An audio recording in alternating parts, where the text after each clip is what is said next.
As Barbara said this morning, the more you know, the more you don't, the more you know that you don't know. There are so many things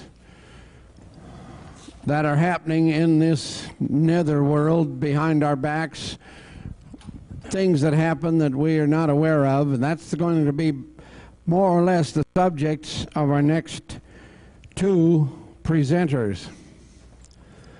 Fritz Springmeier, coming to us from Oregon, has spent 20-plus years researching what's been going on in things that most people, not this crowd particularly, but of course most people really have no clue on in the area of influencing actions of people with various types of mind control. He has so much information it's almost incomprehensible. You wonder how anybody put together that much stuff in a 20-year period. One of the books that I have of his is encyclopedia size, and that's only one of whatever 10 or 20 that he's put together. So there is a lot of information for him to try to cram into the next 55 minutes for you, but he will have a workshop, of course. So welcome for the first time here at Global Sciences, of course, another new find, Fritz Springmeier, please. Thank you. Thank you very much. Where were you when John F. Kennedy was assassinated? Do you remember how you felt? How old were you? What were you doing? Where were you when the Challenger exploded? Do you remember? How did you feel when you saw the pictures of the children that were killed at the daycare center at the Oklahoma City Federal Building? Do you remember? These are trauma memories. We remember them distinctly. They are indelibly etched into our minds. However, how many of us know the lie that was programmed into us at each of those traumas? Now, I realize that most of you don't know what I'm talking about, but I'm getting there. See, I'm not challenging your memories of those traumas. Each of us remember those traumas very distinctly. However, the problem is that we don't know the lie that it was attached to each of those traumas. In fact, most of us have never even considered that the conspiracy killed John F. Kennedy in full view of this country for a reason, in order to program us a lie. We've never asked ourselves, why didn't they quietly poison him and make it look like a natural death? In spite of John F. Kennedy's good front of being healthy, JFK was a medical basket case. So why didn't they try to take advantage of his natural weaknesses? So we've got two facts here. The fact is that they killed John F. Kennedy in full view of the entire nation, and the other fact is that we still have a trauma memory associated around that trauma. However, we do not understand, most of us, how they programmed in a lie to us through that trauma. Now, those traumas that we have just discussed are very mild compared to the type of traumas that we're going to be discussing today and in the workshop tomorrow in the afternoon. I'm here to tell you about trauma-based total mind control. This is a type of mind control which turns the victim into a puppet, a slave. This is a type of mind control which is so horrendous that it dehumanizes a person to be a robot, an expendable piece of machinery that they can throw away.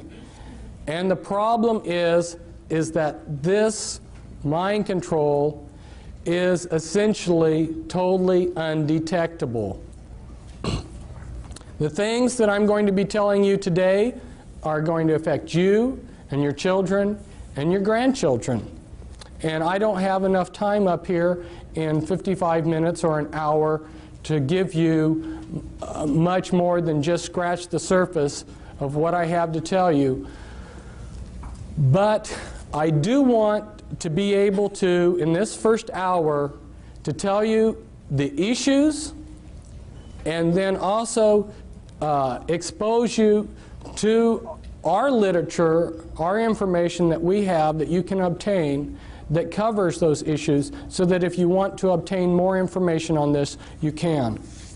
Today I'm going to give you some important keys to some of the important mysteries in your life. Everyone loves a treasure hunt. Today you've hit the mother lode.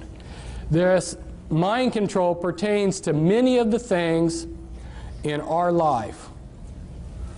Why are so many people being abducted by UFOs? Why do things keep going wrong in our government? Who is running the world? How do we protect ourselves from someone who's an intelligent agent of the New World Order? How do we protect ourselves from deception? These are all issues that relate to mind control, and they are the type of issues that I give answers to. What would you like to know about the New World Order or its mind control? Or perhaps the subject bores you. If you don't know where you're going, how will you know when you get there? Where is this nation going? Where are we going with all these UFO abduction experiences? I'll tell you, we are headed toward total mind control. And I'm giving you this talk to motivate you, to help you, to inspire you, to inform you. And I'd like to do a little exercise. Look at the person on your right and look at the person on your left. Now, I'm not doing this to instill fear into you. But the reason I wanted you to look at the person on your right and the person on your left and then yourself is because one or all of you may be under this total mind control and not even know it. But I'm not saying this to instill fear into you, but I'm trying to motivate you out of your complacency.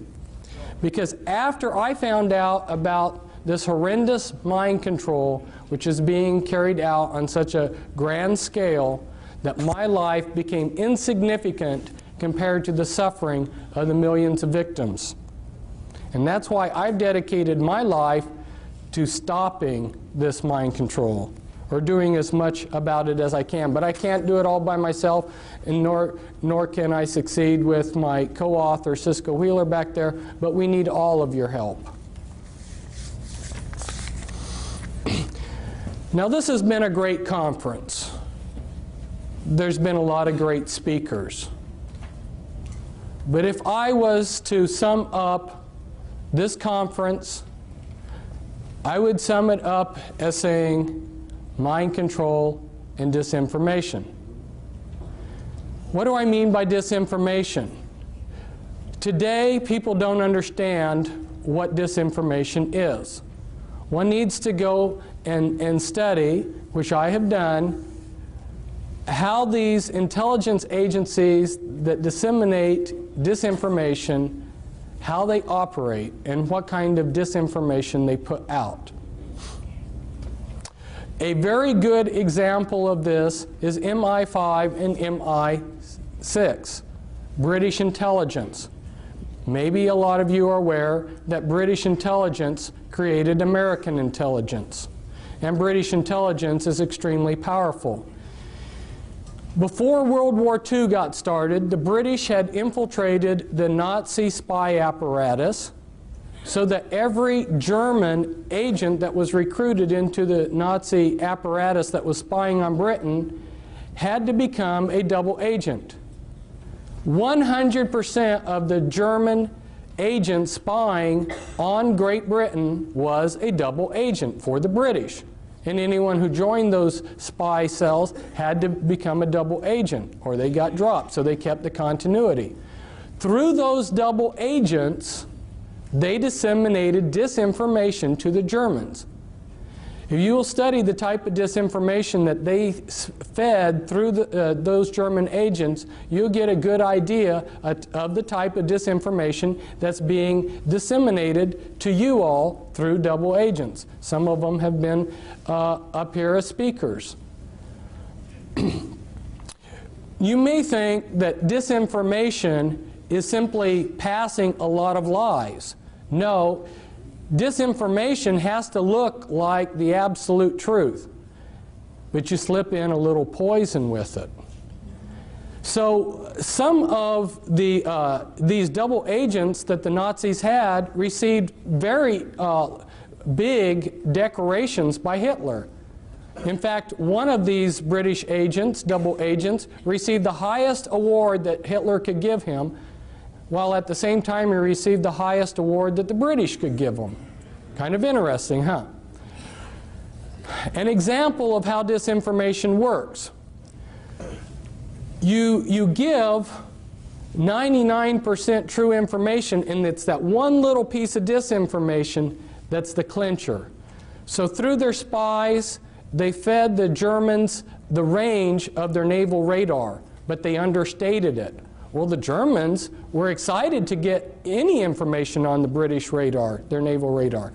When the Bismarck sailed, and you're familiar with the battleship Bismarck, because their intelligence agencies had been fed this shortened range of the naval, British capabilities of their naval radar, that one little piece of disinformation, they made a big mistake, and that mistake cost them the Bismarck. So see, this is how critical it is to understand how a speaker can get up here in front of you, he can give you 95% good information, and it's that 5% poison that he's going to give you that'll be the clincher. It's very hard to understand, for most of us to understand how disinformation comes about. Now, my co-author back there, she said, "Fritz, you're not going to hold back on these people, are you?" Well, for those of you who don't know me, if you watched that movie Braveheart, when I watched the movie Braveheart, I realized that's me, you know. I've been trying to fight these people, and I've got the same spirit. No, I'm not going to hold back on you people, and I don't think you want me to hold back. You want the whole truth, and I'm going to give you the truth as best as I can. And some of you who don't know may be wondering, who is this Fritz Springmeier character?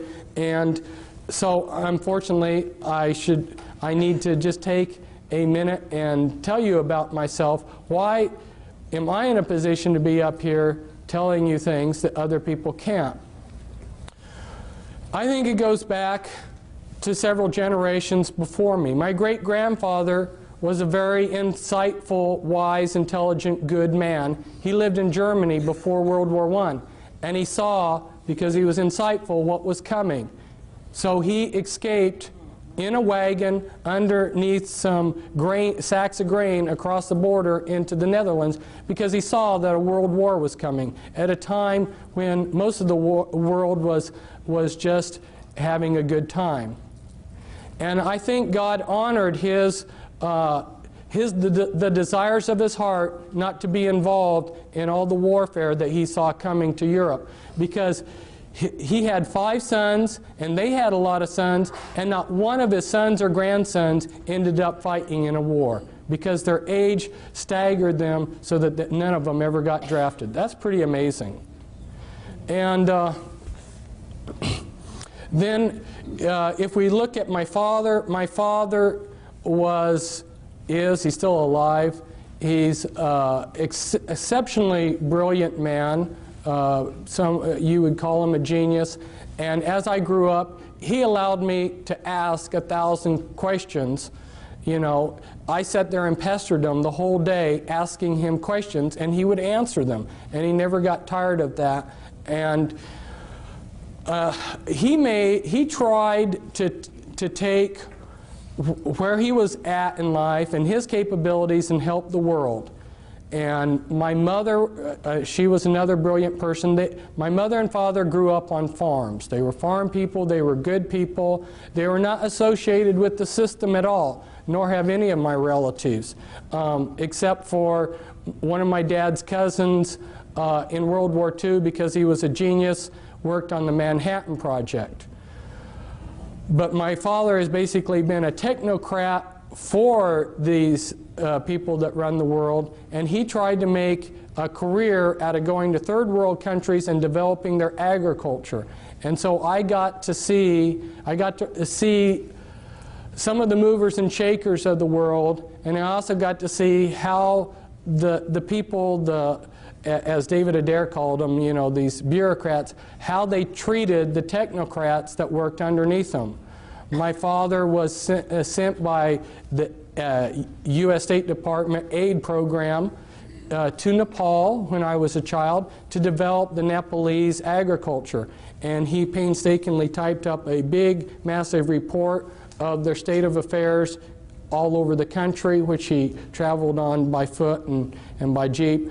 And when he and a plan to improve their agriculture, and they had lost it within 2 weeks. And that was back before there were photocopy machines. So I saw how saw time and time again how the people that are running this world just played around with people like my father, who sincerely wanted to improve this world, this planet. Not growing up in this country and not coming to continental United States until I was 11, have an outsider's view of this country and what's going on. And you know, when you're in a situation, if you can step aside and look at it from a distance, you see it differently. And so there's a lot of things that I see about this country that maybe other people can't, because I have been in 33 countries, and I've been a world traveler, and I see things from a different perspective. Plus, when I was in Nepal, we didn't have television. I spent a lot of my idle time reading Encyclopedia Britannica. And I went to a private school that when I came to the United States, I was 2 years ahead of the kids in public school. So that gives you a little bit of background of why, having been a truth seeker who's devoured books every day and have interviewed countless numbers of people and done all kinds of research, that gives you a little bit of background as why I'm up here telling you some of these things rather than somebody else. What I've seen at this conference so far, there's been a lot of things that pertained to my research on mind control.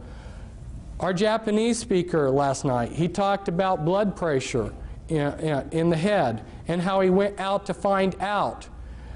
It was so frustrating for me this last week. I tried repeatedly to get a chance to tell him why he didn't find any information on that when he went out there looking in the medical books.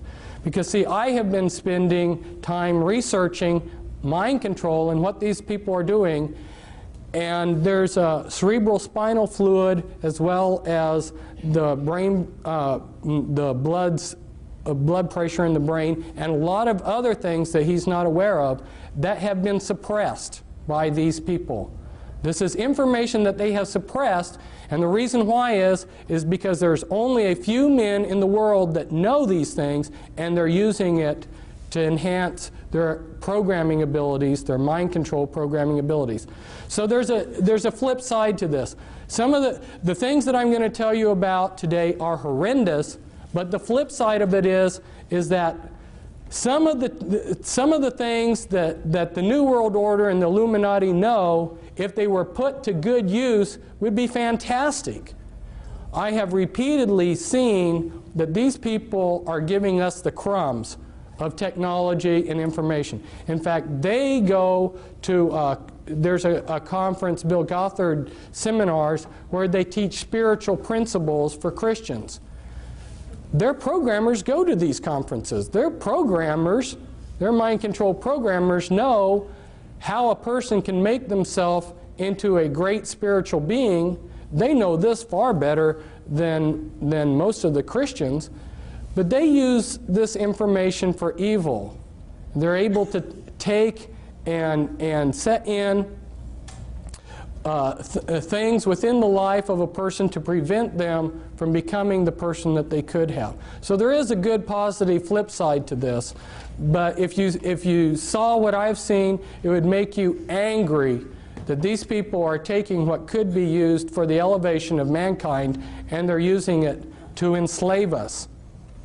Now, as I go through this, I'm going to touch on a whole variety of things because, like Dean was telling me, he says, my audience knows a lot about the Illuminati. The thing of it is that the information, the level of information that I'm putting out about the Illuminati, unless you've been in touch with my information, you haven't heard it before, because that's a much deeper level than what the people are telling you. So I need to just touch on some things so you see the type of information that you can get, and this all pertains to the mind control. So we're going to run through real quickly here some overheads. Around this date, Admiral Stansfield Turner, who was head of the CIA, went before a congressional subcommittee, and he admitted to them that yes, the CIA is carrying out mind control on countless numbers of unwitting American victims. And he even went so far as to say the basic methods that they use in this mind control: hypnosis, drugs, and torture. And around this period of time that he was addressing the congressional subcommittee, why the New York Times had this article. Here they mention a couple names of these are mind control programmers, Dr. Ewan Cameron and Dr. Louis Jolyon West. They were two examples of mind control programmers.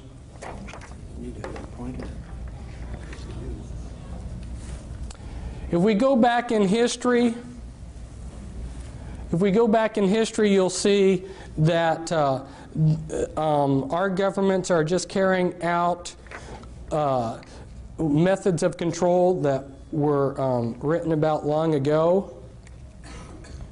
Now, those of you who have been associated with the Army realize that they have a lot of pamphlets and books for their people. This was a handbook for chaplains, and inside this handbook for chaplains, they tell all of the religious groups that are recognized by the U.S. military, and one of those groups that's officially recognized is the Church of Satan, so that if you are a satanic priest in the Church of Satan, you are exempt from the draft because you're a clergyman. And Anton LaVey happens to be one of the mind control programmers that I have been exposing, and you'll see a picture of one of his slaves in here. In this book, in this handbook for chaplains, they will tell you that there are 3 degrees within witchcraft, and that is correct. Those first 3 degrees make up the anarchy level of the Illuminati, and then you have a hierarchy level within the Illuminati. Last summer, I went out on speaking circuit of 14 major U.S. cities, and there was a tape made, a professionally made tape in a television studio where I explain charts like this, explain a lot. So I strongly recommend that you get that videotape because it gives an excellent overview of a lot of things. But for instance, you'll have this diagram explained, and I go into the top 13 Illuminati bloodlines in that tape. I also have a book. This comes from a book, The Top 13 Illuminati Bloodlines. This pertains to the mind control because these bloodlines learned about these mind control techniques many centuries ago. These are the movers and shakers of the world. And for instance, the Rothschilds, their secret genealogy traces back, and this is inside information. You're not going to learn this reading a book. This is inside information. Their genealogies go back to Nimrod. So these are some very powerful bloodlines, and they have learned a lot of techniques for controlling long ago. And when you learn who the bloodlines are, it totally changes your view of history. Now, for instance, Grant and my co-author back there, Cisco, who I brought out of the Illuminati, her father was a programmer, and parts of her were used for programming.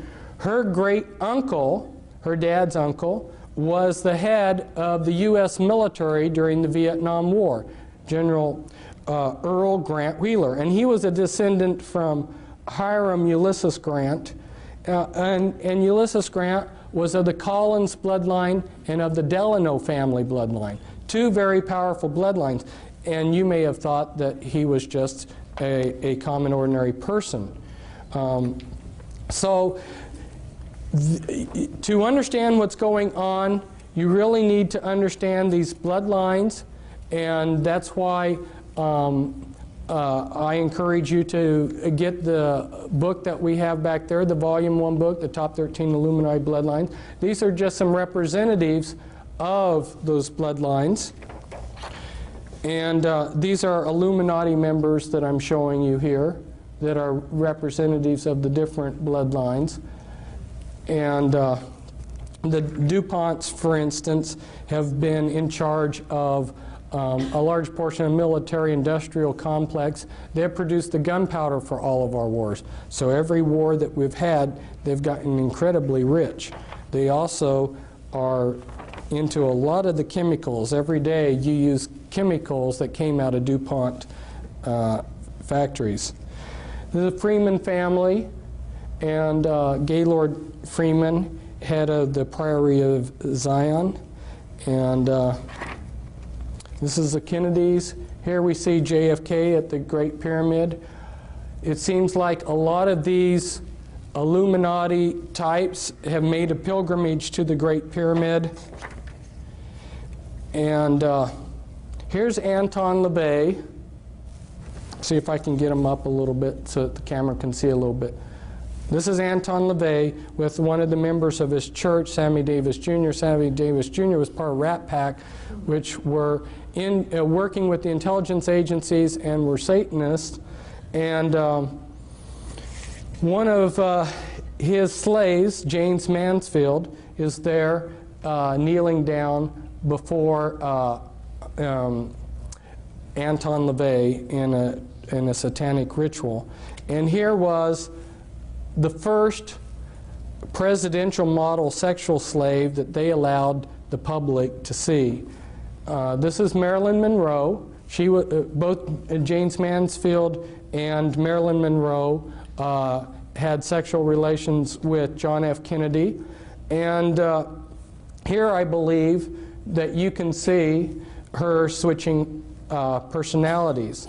When I start talking to you more about how the mind control is done, you'll understand what I mean by switching personalities, because they create programmed multiples where they get a Dr. Jekyll, Mr. Hyde effect.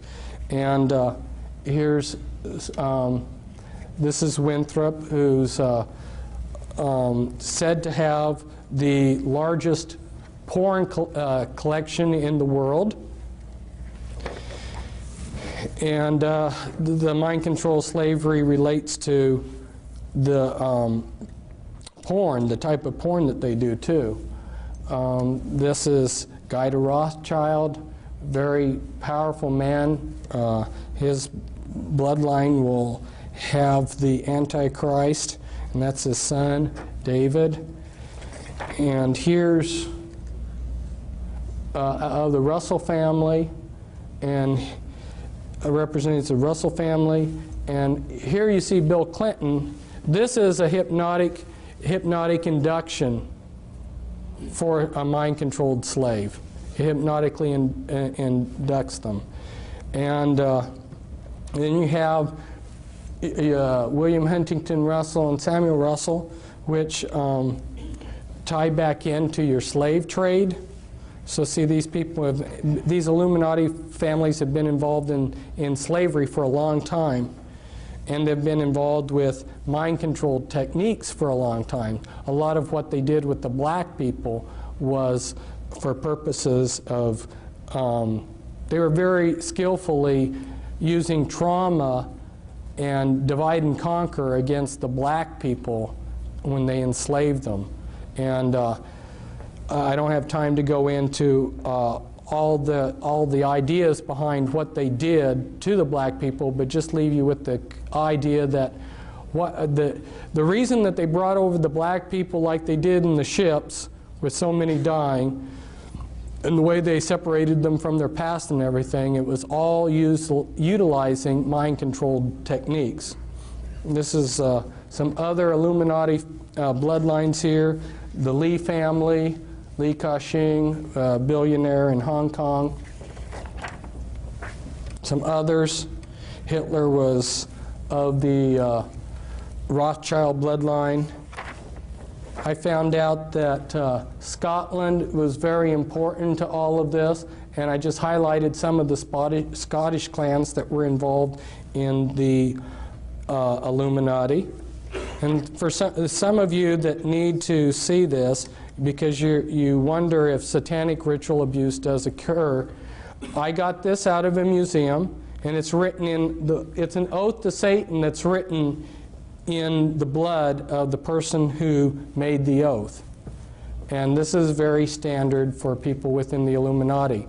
And this all relates to how the mind control is done, because a lot of you can't separate the rituals, the satanic rituals, from the mind control programming. They dovetail in.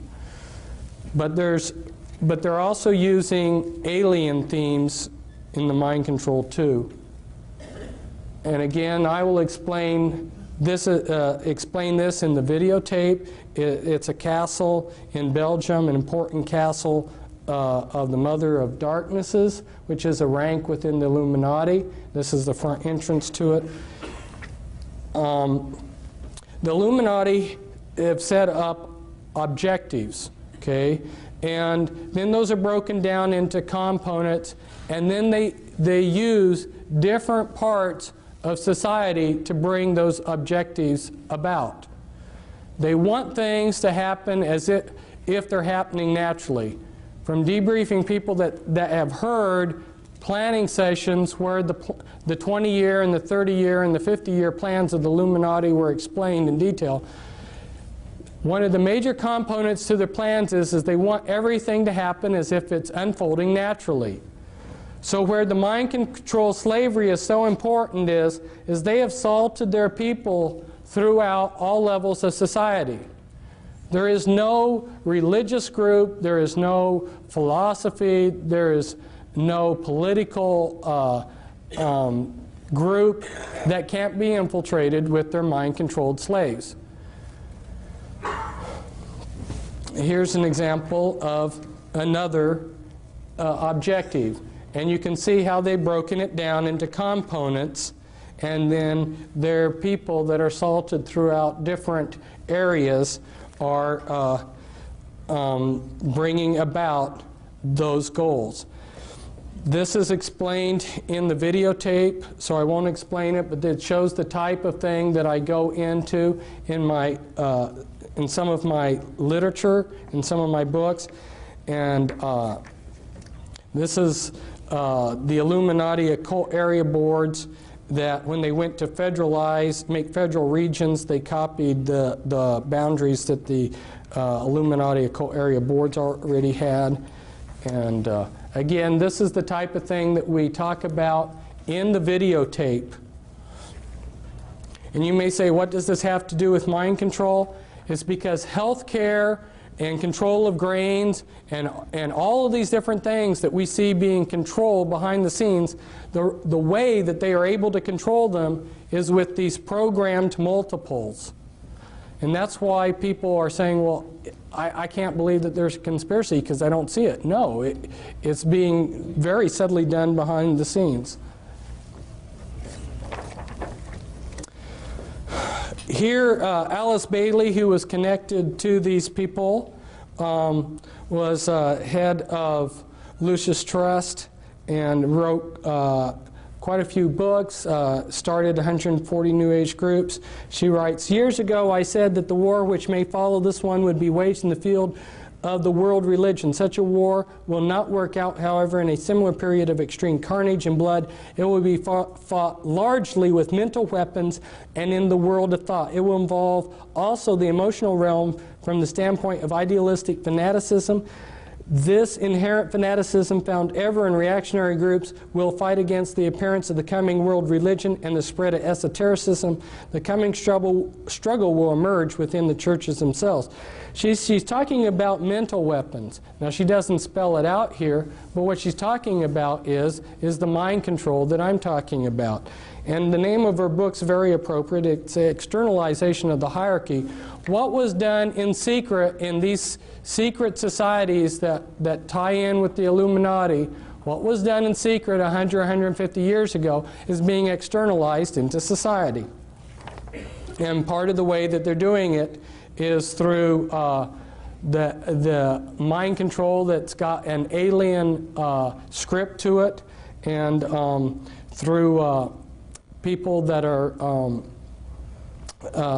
seeing things and dreams and so forth. You know, one of the ways, see, my father was just naturally smart, but there weren't enough naturally intelligent people for the New World Order types to take advantage of. If you understand what they need to run their computer systems and to do the type of research that they needed to have some trick to get enough geniuses to really move rapidly forward with what they wanted to accomplish. And they discovered that if they scarred the brainstem, they could create somebody with a photographic memory. And so a lot of your people out there that are geniuses working for the system are mind-controlled slaves that have their brainstem scarred as a child. They've been given a photographic memory, and they've got programming. Now, how do they control these people? Well, they are releasing technology at a rate that they have decided upon, and they release that. If you're a mind-controlled slave, a lot of the ideas that you will get will come as dreams. Okay? They're controlling the various Christian denominations, various Christian religions. They're controlling the New Age movement. Your New Age prophets that are seeing things. Where do you think this stuff is coming from? And that's why I was so pleased to see Raylan Russbacher tell you her own personal story about how she discovered that the things that she had been channeling were actually being channeled through her via mind control from the intelligence agencies. This is, it doesn't show up very well on here. It's such a beautiful picture, but it's the inside of the House of the Temple of the Supreme Command of the Supreme Council, of the 33rd degree of the Scottish Rite Freemasonry in New York City. The House of the Temple here, one site for programming, one place for the Grand Druid Council to meet in a room there. Here I'm at a programming site.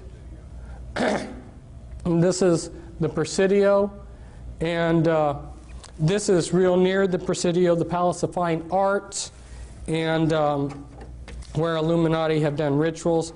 Here's some more pictures from the area. You'll notice that the 6th Army has the satanic hexagram within a circle with the anarchy, satanic anarchy A inside of it, and a lot of their staff are Satanists. This is some more sites around the area used for programming. This is on the Presidio where the Illuminati have had some rituals inside of there. And in the distance here is Alcatraz, which has been used for ritual programming. This is Tavistock, which is a site that's been used for mind control programming. Rothschilds have used Tavistock quite a bit. Here's a couple programmers. This is Michael Aquino, who's head of Temple Asset. He's a mind control programmer. And I don't think that he's got his staff in his hand there in the picture, but he oftentimes carries a staff. That's staff is like a cattle prod, and it will give you electroshock. There's been quite a few books coming out recently about the mind control, but they're all pretty vague. So I encourage you to get the Volume 2 book that we have, and the title to it's the Illuminati Formula Used to Create an Undetectable Total Mind-Controlled Slave. Now, how are they doing this? Well, they're using natural things, natural functions of the brain. Some of you have probably been driving along the road and you've been talking to your wife and just driven automatically. See, the mind can work in two different things. What you're doing is you're hypnotically trancing out on your driving. Maybe some of you have been driving and you went from point A to B and don't even remember driving. You just put yourself into self-hypnosis. There's different altered states that the mind can go into, and they're very familiar with these. The mind also has the ability to disassociate. You know, if you say, some people, if they say something that's wrong, and then you try to correct them later on, they say, well, no, I didn't say that. Their mind has to disassociate. Or you go on a trip and you remember the good things but forget the bad things. Okay, this is disassociation. The mind has a natural ability. Now let's say that you're a soldier in a war, and this has been going on for thousands of years to soldiers in wars. Let's say your buddy, for instance, has his arm blown off and his guts are blown out, and it's a horrible sight. The mind protects itself. And if you look at it on a timeline, and at this point in time is that trauma, if the trauma is severe enough, what the mind does to protect itself, it builds amnesia walls around that trauma. Well, the Illuminati learned this long time ago, and so what they do is they compartmentalize the mind. They take a small child and they just traumatize the heck out of it and split the mind and build all these amnesia walls between all these traumas. The worse the trauma, the better, because the better the trauma wall. So the most horrendous traumas you can possibly imagine are the ones that they want to use. When you've splintered the mind up into many pieces of disassociated pieces, then you can go in and pull that piece up to the front of the mind, and you can construct out of that piece of memory whatever you want out of it. Now, you remember that some people have said that the human mind is like a huge computer, and if you got all the computers of the world together, in some ways your mind would excel. You would be all of the computers in the world. You've got a fantastic computer here. Well, you know how a computer can section off memory. You know when you turn on your computer, if you need to reboot it, it reboots out of memory that you can't get to. In order to make a functioning computer, the big hurdle that they had to jump over was to be able to create memory that you couldn't access. Well, that's what they're doing with the mind. They're splintering up your memory into thousands of little pieces. My co-author on a couple books on the mind control, her mind was split 30,000 ways. Now, you take those pieces of the mind, yeah, tremendous amount of trauma.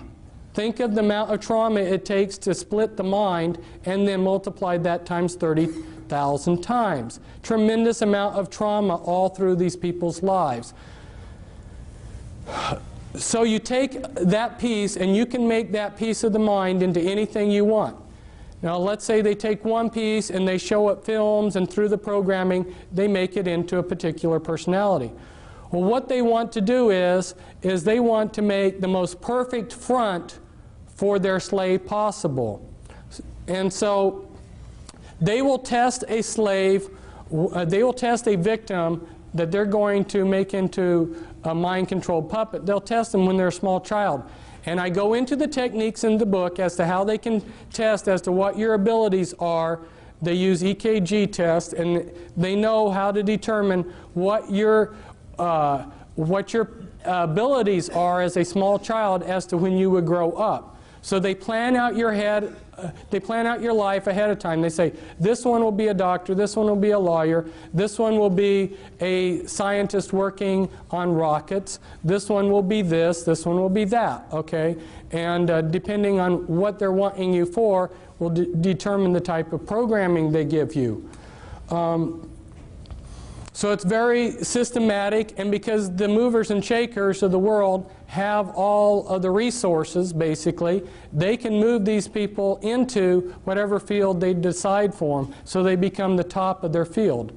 Now, their front personalities are very legitimate, sincere people. They don't know about the Dr. Jekyll, Mr. Hyde effect. Imagine yourself being a Christian minister and horrors of horrors finding out that you've got disassociated parts of yourself that are Satanists, that are satanic, that go to Illuminati rituals. We recently had a minister fly in with his wife. He heard me speaking last summer on my lecture circuit, and when he heard me talk about the Illuminati, he realized there's nobody else that understands the Illuminati or the type of programming I have that can help me.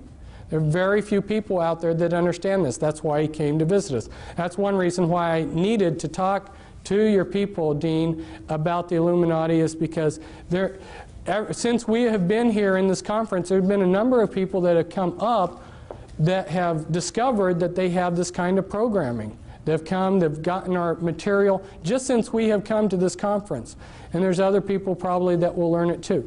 And so it gives people that are victims of this some confidence that there's somebody out there that will understand them when they hear that there's a few people like myself that really understand in depth what the Illuminati is all about. Now, this is comes from a book. I took it from somebody else's book, but this is somebody who's trying to develop artificial intelligence for computers. He's extremely brilliant. He understands the mind perhaps better than anybody, and he's showing the processes of memory and motivation. And I'm just throwing these diagrams up to you to show you that the natural mind is not one monolithic thing, but it's many components. And the Illuminati understand what those components are and how to divide the mind from itself and how to control those processes. For instance, if you electroshock somebody, you destroy their short-term memory for about 24 hours.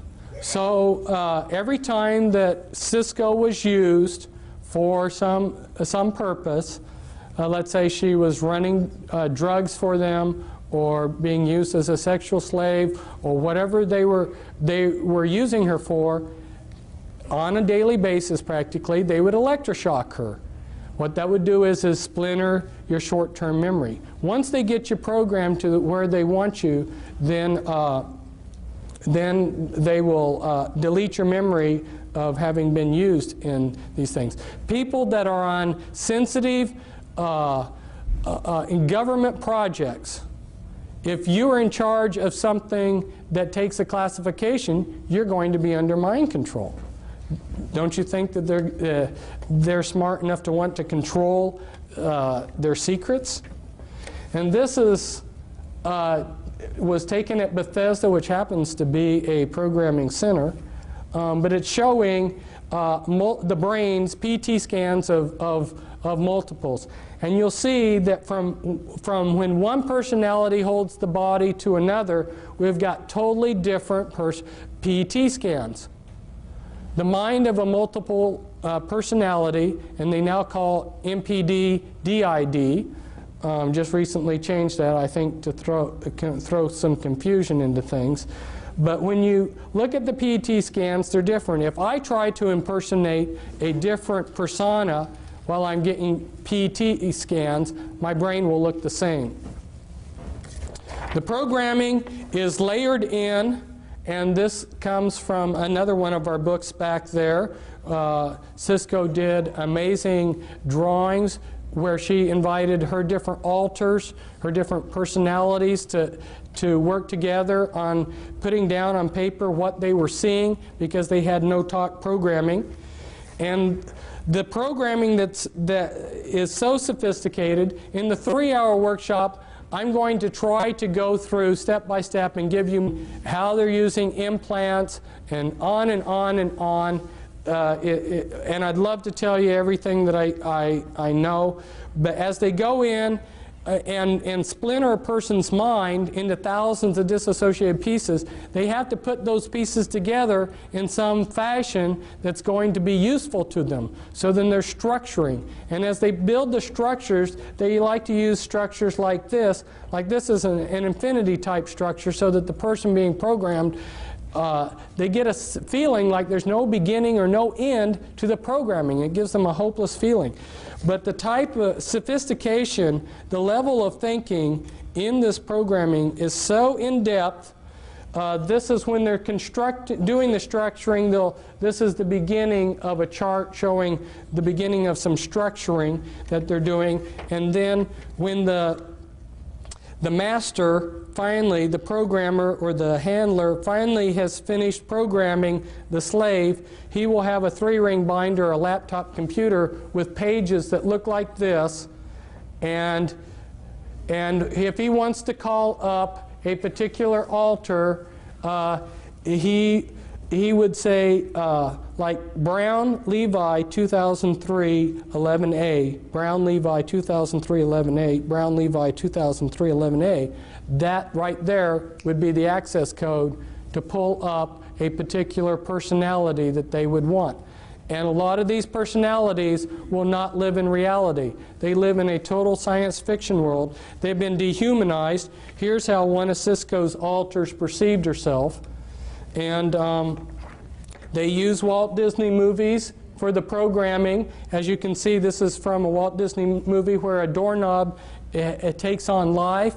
If you showed a Walt Disney movie like this, you're creating the images for them to use hypnotically as they go in and do the behavior modification and hypnosis on that altar. And so this could be used to create a doorknob altar within a person's mind. And as they go through the dehumanizing process, like in Cisco's system of altars, all but the front altars in her had lost their hearts. They did hypnotic surgery where they took out the hearts out of these altars and replaced them with a heart of stone. So, and that's so that these people can't give their hearts to Jesus, because if you would talk to these altars and say, give your life to Christ, they'd say, I don't have a heart. I'm not a human. And then they've been dehumanized to think that they're maybe a horse or a dog or a cat or whatever. They build bodysuits out of implants.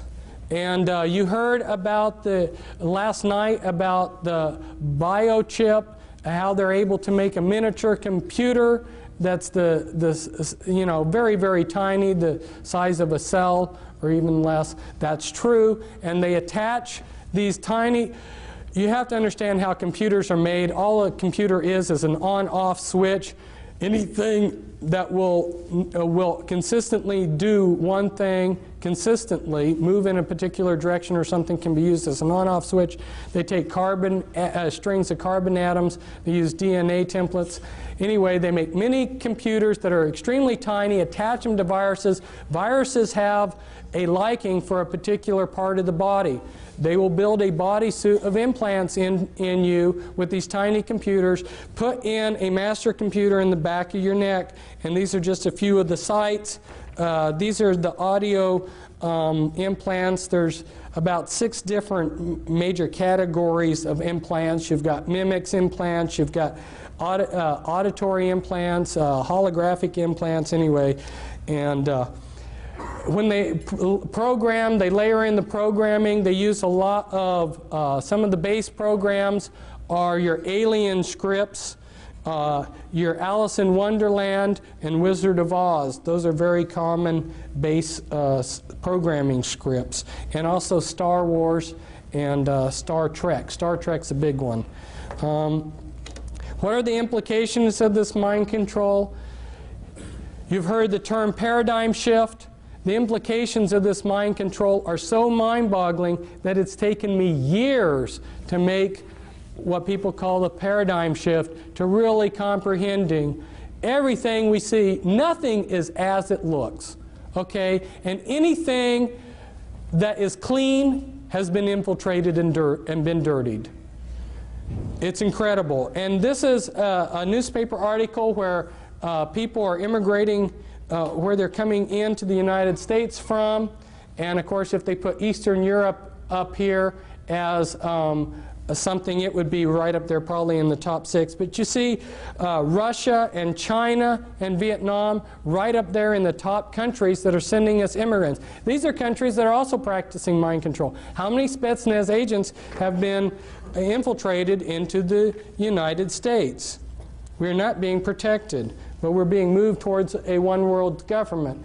Well, they will give us perhaps something that looks like this. This is one of the plans of what they want to give us. It looks real nice, and it looks like we are ruling ourselves through this world government. The problem is that with the mind control, they will control everything from behind the scenes.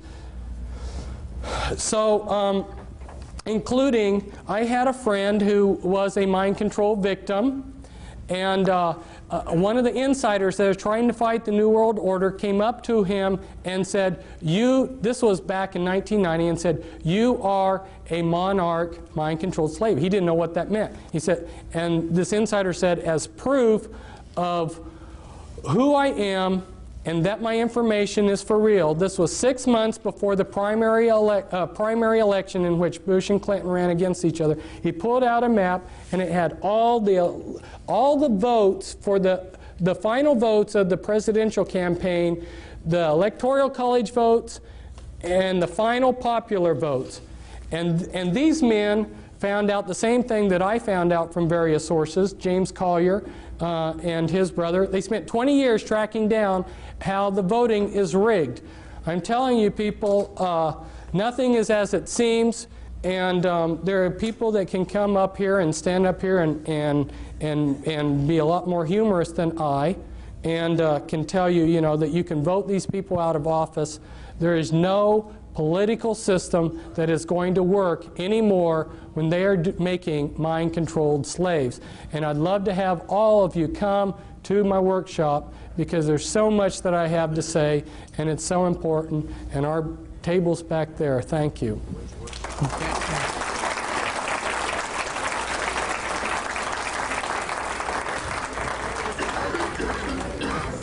Again, thank you very much, Fritz, for